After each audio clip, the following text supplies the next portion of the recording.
Akkam jirtu kabajamtoota daawwattoota keenya weebsaayitii sirriitti qarshii nuuf dalagu isiniif qabadhee dhufeen jira jechuudha. Kanaan dura namoonni maatii chaanaalii keenyaan taane sabskiraayib gochuudhaan maatii chaanaalii keenyaa ta'a. Jalqaba sarchii keenya irratti raambil jennee guuna jechuudha. Raambil jennee guuna kanaan boodee hin barbaanna jechuudha.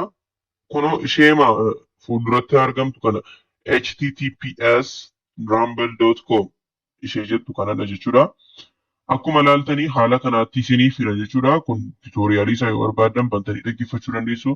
Nuti akkaawuntii hin qabnu waan ta'eef sign up ishee jettu kana goona jechuudha. Sign up ishee jettu kana gaafa goonu nuuf fida jechuudha. Asirratti name jedha. Maqaa keessan guutu jechuudha.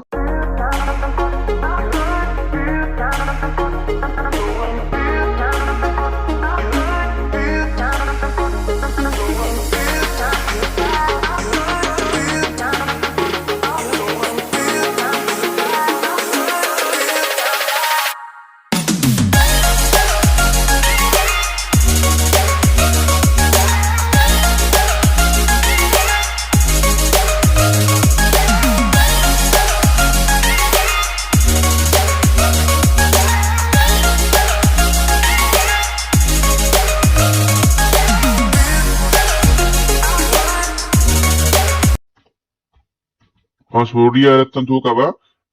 Retype email address jechaadha. Email addressii isa bakka kanatti guuttan bakka kanatti deebistanii guutu jechuudha.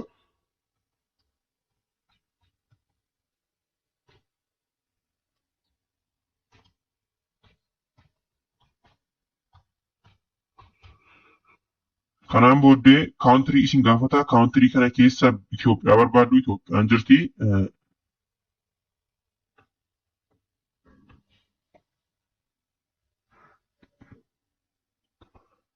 Itoophiyaan jirti jechuudha. Itoophiyaa ilaaluudhaan Itoophiyaa keessa galchina.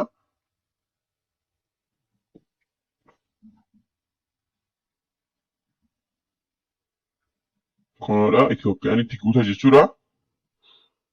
Ishee kana free account ishee jettu kanatti gochuu qabdu. Free accountidha. Free account kana banuu qabdu publisheriin biizinasiin waan kan biraadha waan ta'eef isin free account kan jedhu kana banadha.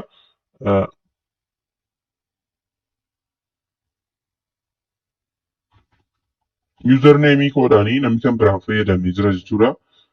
Fakkeenyaaf optional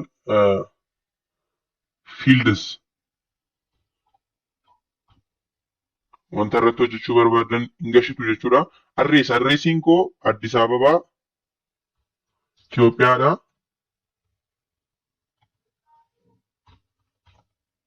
Addis Ababaa gootanii haalan barreessaa jiru kanaan immoo Itoophiyaa gootu. Address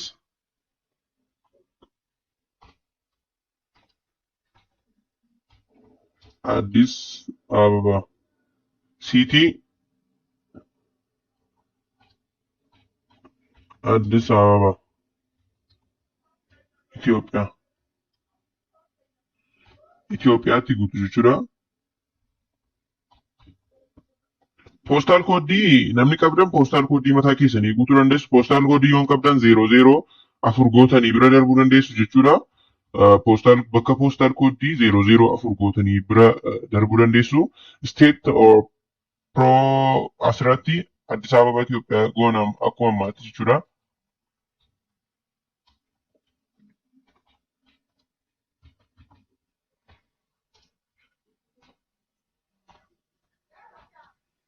Addis Ababa Itoophiyaa goona. Foon nambarii keenya itti guuna jechuudha. Foon nambarii yoo dhiisnes hin dandeenya jechuudha. Deeyi guyyaa manzii baratti dhalattan jechuudha. Bara isaa seeraan guutuu qabdu akka hin dogoggorretti baraan itti dhaladheen guutee isin baratti dhalattan guutaa.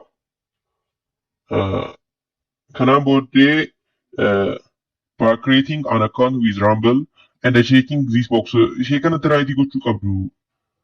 Gaafa register gootanii kanaan booddee register kan jettu kanatti guutu tractors asirratti gaaffii isin gaafata jechuudha.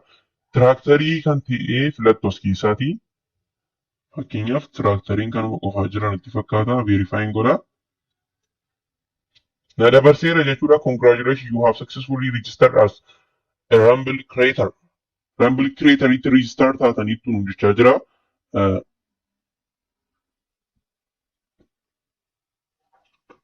Register taataniitu nu jechaa jira. Kanaafuu maaloodha kan nu barbaachisu iimeelii keenya deemnee verify gochuu qabna jechuudha. Iimeeliin keenya verify hin taane gara iimeelii keenyaatas deebinee miseejii nuuf dhufe ilaalla jechuudha. Kunoodha miseejii nuuf galeera Rumble irraa jechuudha. Click here to activate your account.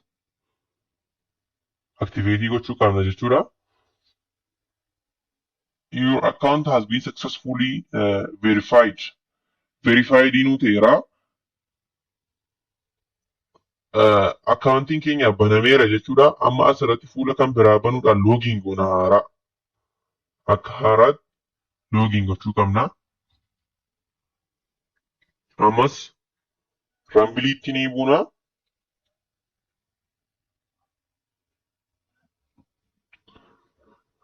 Mallattoo piroofaayilii kanatti hin buuna jechuudha. Haaraa gaafa nuti gallu kallattumaan gara piroofaayilii keenyaatti nu fida jechuudha. Account overview. Qarshii hin qabu jechuudha. Amma irraati reefuma isinitti agarsiisuuf waan hin baneefi account overview birrii hin qabu. Isa kana yeroo doolaara 50 geessan baasachuu ni dandeessu jechuudha.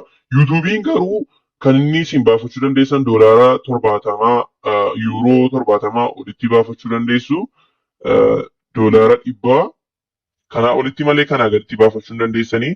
Inni kun garuu doolaara 50 olitti baafachuu dandeessu. Akkuma YouTube'itti nuu ka'a jechuudha. Qarshii keenya hundumaa